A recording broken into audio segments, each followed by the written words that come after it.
ტრანზაქციების რაოდენობა იზრდება ბათუმშიც. 2026 წლის აპრილში გასული წლის აპრილთან შედარებით ზრდა 12.3%-ია, რაც ერთეულებში 1292-ით განისაზღვრა. ბაზრის ზომა 27.4%-ით 85 მილიონ დოლარამდეა მომატებული.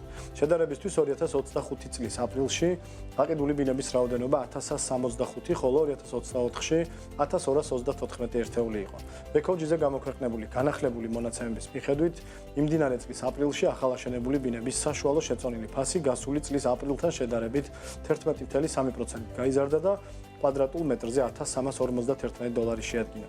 პირველად ბაზარზე მაჩვენებელი 15.15%-ით გაიზარდა, ხოლო მეორეულ ბაზარზე 9.9%-იანი ზრდა დაფიქსირდა. აღსანიშნავია, რომ პირველად ბაზარზე ტრანზაქციების ნაწილი გვიან რეგისტრირდება, რის გამოც ფასების ზრდის ტრენდი რეალობას არ ასახავს. საანგარიშო პერიოდში 12.3%-ით გაიზარდა ახალაშენებული ბინების ტრანზაქციების რაოდენობაც, ძველი ბინების გაყიდვებმა კი 5.4%-ით იკლო.